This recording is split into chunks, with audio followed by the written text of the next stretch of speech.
So a little update on the Mini.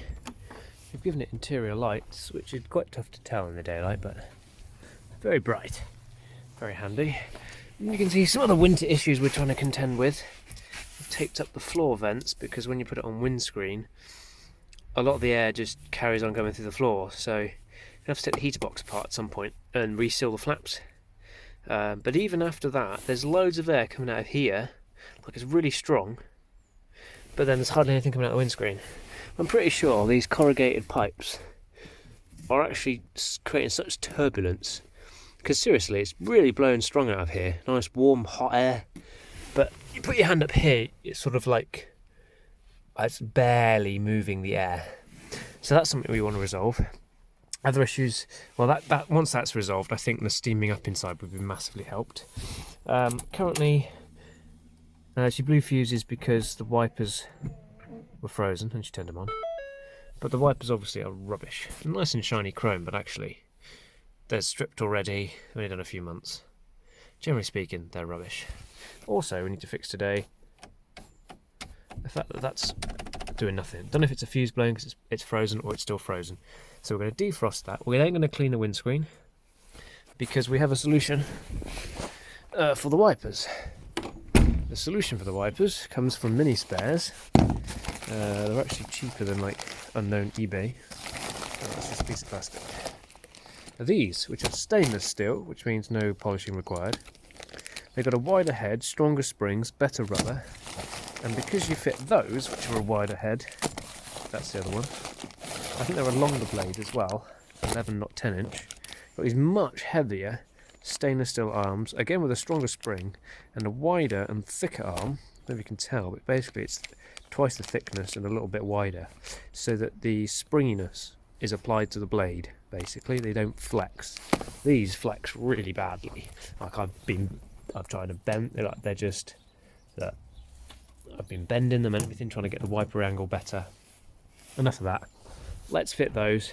Let's fit the washers, and we'll do a side-by-side comparison. I think what we'll do is I'll clean the windscreen, then we'll show a wipe once the washers are working. Then we'll clean the windscreen again, show a wash and a wipe with these. See what it does. Yeah, upgrade kit. They're not that expensive. I mean, well, not that expensive. They're obviously stainless steel, so they're going to last the lifetime of the vehicle, essentially, or your next one. Clearly well made. Say stainless steel, so they don't quite shine like chrome, but you don't need to keep polishing. We're going to replace both bumpers with stainless steel for the same reason at some point. A bit heavier, but yeah, nicely made. Not getting sponsored or anything. Obviously, I'm not getting sponsored. What do I know about Minis? But shout out to them. It's about 38 quid delivered, I think. Cool, let's do what I just said. Okay, so wipers, washers working. Let's see what they wipe like. Wow, that's rubbish, isn't it?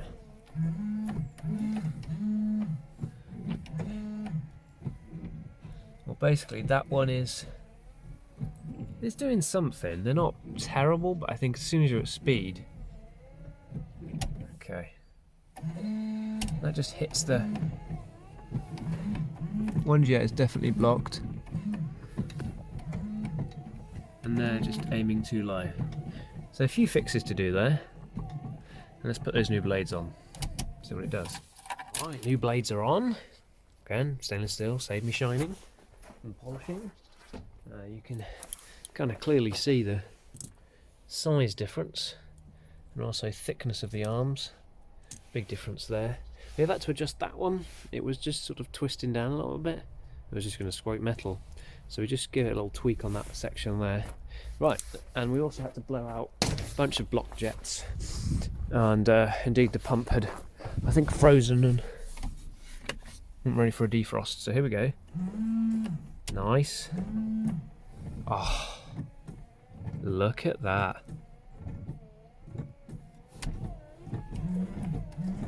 That one could be better, but passengers, who cares about passengers?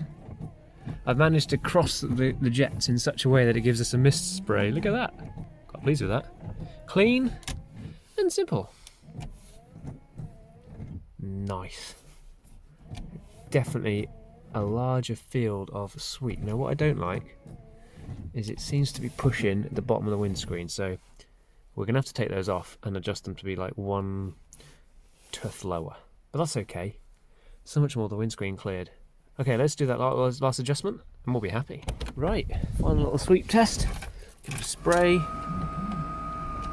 Oh, absolutely. That's transformed.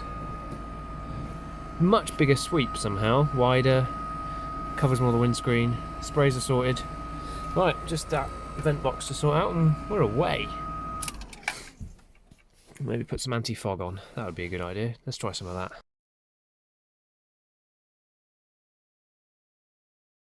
So it's been about a year, well, it has been a year on the road. The MOT is now required. Insurance is renewing, etc. And as you can see, this is what I don't like, chrome. It's been left for a little while. Leanne is not good at cleaning her Mini, or any car she's ever owned, or polishing, let alone. So anything that's chrome is starting to go. So we're going to fix that the right way with a stainless bumper.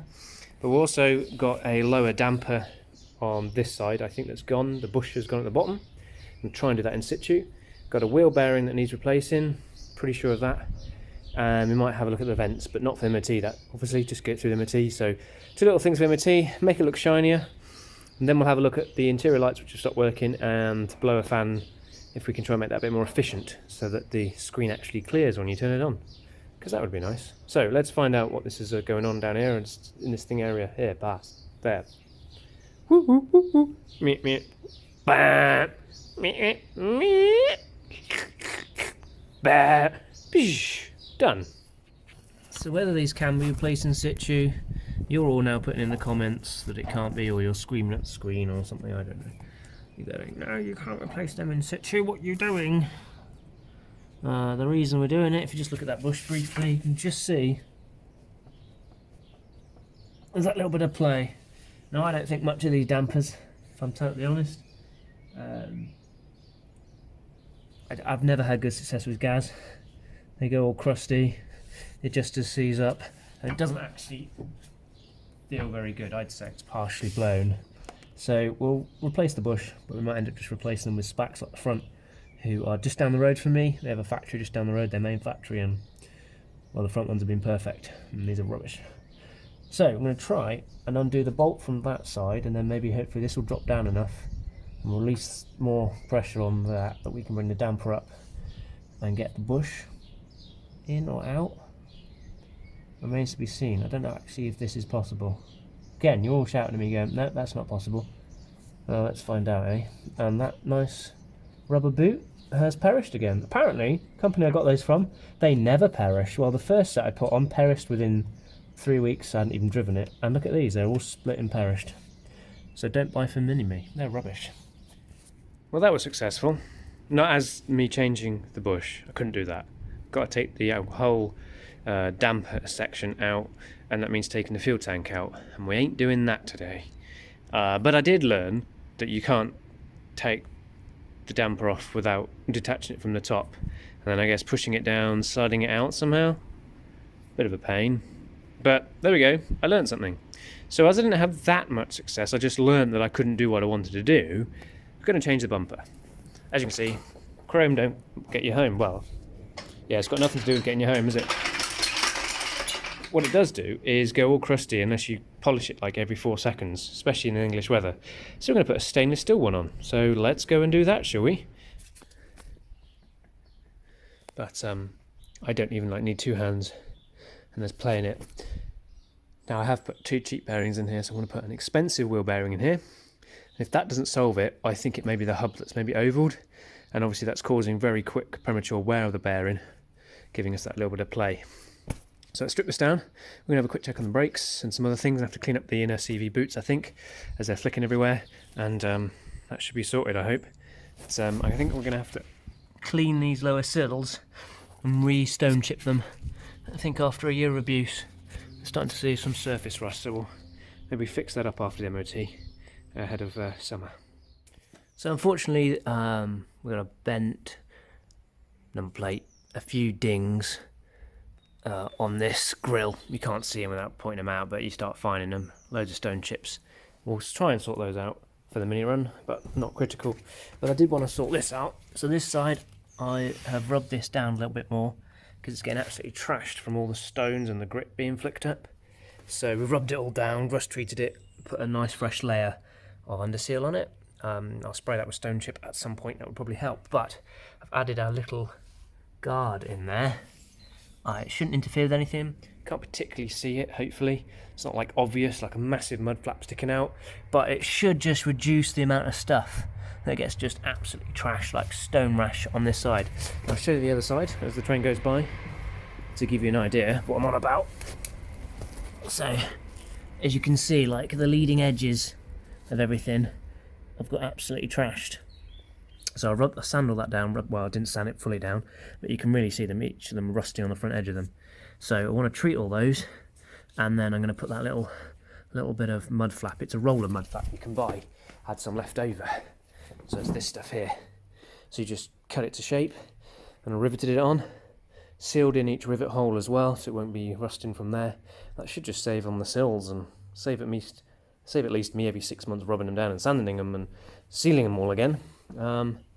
So yeah, I'm just avoiding bigger jobs really, but that's a decent job done. Yeah, and I was just testing out. I bought this cheap jack, it's 1-ton jack. I think it should work just fine. The original mini ones cost a fortune and they're all rusty and they're rubbish. So little scissor jack, that'll fit neatly somewhere in the back pocket. Perfect. Right, let's crack on and do the other side. So, another mini update. Get it? Okay, cool. It may not look as cool, but we've raised the suspension. We've raised it 10mm all round, 10mm on the front, actually about 12mm on the back. I've done it for 2 reasons, depending on how you look at it. 2 reasons. One, the roads around here are atrocious, so it's going to give it a little bit more life, hopefully, especially the underside. 2, we're going to be loaded, 2 of us with luggage for the London to Brighton run. So once we're in that, I think it'll drop that down a bit anyway. And D, I wanted to see what it looked like, really. Wanted to check on the suspension. So we've also done a nut and bolt check of all the suspension joints. We've also greased them all, got all the grease nipples, put the grease in, you know, come out, checked it all over. This hub definitely wants replacing. It's had 3 wheel bearings in it and done like 100 miles each and they've gone. And they've all been high quality wheel bearings. They've not been Timkins, but they've all been like Quinton Hazel or the usual kind of decent brands. So chatted to another guy, Steve, shout out to you, Steve, again, as usual, and he said, yeah, it's commonplace that an old hub, they go ovaled. So we're going to have to put another hub on that. I would like to do that before mini run, we'll see how we go. Inside, a couple of last little things to finish off there, and put a cup holder and a phone holder. I'll show you that in a minute. So now we're just going to do fluids checks, underbonnet check, make sure nothing's rubbing or looks terrible, and the radiator here at the bottom is just rubbing, so going to lift it up and put a spacer in just to lift it up. It literally needs that much, and it will stop just rubbing. It's just where I welded at the end of a bung, and that's rubbing, so there's probably like that much material for it to rub through, but I don't fancy something so simple as a little rub to ruin our weekend. So let's fix on that, see if we can get the bonnet open and go on from there. I'll just try and show you the rub. You can just see here that is rubbing on the chassis a little bit, so I don't like the idea of that, so we're just going to try and lift up that mount a little bit, or put a spacer under it just to lift the radiator up like 0.5 millimetre. I'll be happy then. Yeah, sort of happy anyway. So, another part of the mini update. I'm really pleased. I haven't lifted the bonnet in forever. I think for the MOT, I had to lift the bonnet so we could see the chassis plate, which I'm not sure I've mentioned, but we've actually got a proper Rover Group chassis plate with the official chassis number and this engine number on it, and it's on the V5. It all matches now, or matches numbers, or whatever you call it, which is cool, and the colour and everything. As I'm looking around, I'm finding no leaks, I'm finding nothing loose, nothing rubbing that shouldn't be. There's a little tiny bit of this turbo still that's rubbing on the bonnet, and we know the bonnet's cracked, we knew that. Bit of a shame that. I think, yeah, I'd obviously just ground it too thin, and the bonnet's going to have to be redone at any point because for some reason the painters really did mess that up. along with lots of other parts of the paint, which have also bubbled. Let's not talk about that because I get a bit annoyed. Anyway, so I've adjusted, I had some stops here which I fitted a little while ago, before winter I think. So I've just wound that one up a little bit just to try and take some weight off the bonnet, rubbing on that. I'd love to do this again. My welding's got better since, and probably just stick a little bulge in the bonnet, just a little step out like here, just to give proper clearance, and then we get some better flow on that turbo, because that's not ideal, is it? I still don't know how Goatman, I think it's Goatman Engineering in Portugal, they managed to fit it with the inner wings, so they don't touch the inner wings, whatever. How do you... and they have like brakes over well, actually they're left-handed, which is helpful, left-hand drive, but I have seen them on the right-hand drive too. I don't know how they fit this in without any modification to the panels. I can't go any lower, I can't go any further back. Anyway, update, oil is still bang on the mark, coolant absolutely fine, brake fluid, clutch fluid, which is down there in that reservoir, absolutely fine. So we're just going to adjust that radiator, shut it, and say that's good. Yeah. Okay, let's do those things. Hopefully I've sorted that as well. This side light keeps falling out into the lens, which is slightly annoying. The biggest issue I'm worried about is this down in here. See that left-hand fuse? That fuse is a dedicated relay running the headlights, dipped headlights. But if you put like a small amp fuse in it, it will obviously blow. 15 amp fuse, which is actually the fuse I believe for the headlights, and it just melts them, it doesn't blow them. But I can't find any wiring issues anywhere. So, wiring gurus, please hit me up. I have no idea what that's doing. That it worries me profusely. We're in the summer now, it's fine, but for winter I'm going to have to sort that out. Maybe just a brand new loom just for the headlights with its dedicated wiring, higher gauge maybe. Maybe it's too thin a wire? Don't know. Please tell me. Anyway, we're not really much of a mini update this, is it? It's getting really long. Bye. Right, let's show you back in there. We've got our little bit of clearance back. Yes, very nice. Hoping that is just like black from grease and stuff, and it's not actually coolant dripping through there. I don't think it is. Now let's pretend it's not. A little bit of neoprene under there, over there, and we're sorted. And then let me quickly take you, hopefully, for the final look inside. So what we've done here, you've seen all the other light things. Now I've got a phone holder. Now I know that covers the clock and the boost gauge, right? But you can just unclick it, it's fine. It attaches to the ashtray, which no one uses these days, and just a little screw and a click and it's off. But for a road trip, it's pretty important, and I hate having stuff in the windows because it gets in the way of your view, and with the Mini you're kind of got limited real estate, to be honest. So that's where it's going to live for now, and if it doesn't work out, we'll put it somewhere else. You could have it landscape just up here again, but you have to attach something to the dash. Don't like the idea of that at the moment, so that's where it's going to go. We'll see how she gets on. If she likes it in the next couple of weeks, we'll keep it. If not, we'll go for something up here. And then a little holder down here. It's got a little flange on the back of it, so it sits between the dash and the dash, so it ain't coming out anywhere. And then the bottom of it sits down there, so that'll be where we've got radios, or she wants a bottle of water. And then we've done de-chromed those lights and just dulled them a little bit, so it's not quite so bright. Good, I think that's it. I mentioned all the bolt and nut check, and some were loose. They've gone loose, a little bit loose, so that was good to have done. Our trick for lifting the bonnet up now is to remove the wipers.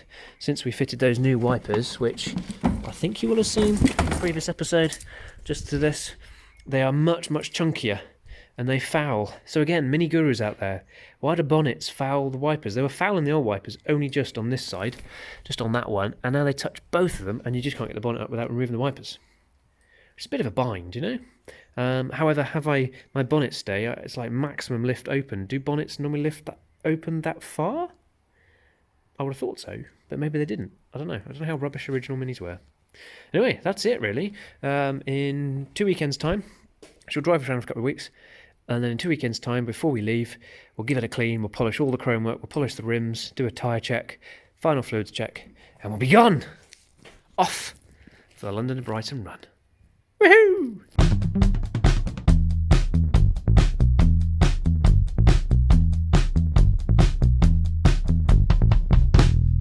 so 150 yards from the hotel parking, it weed itself.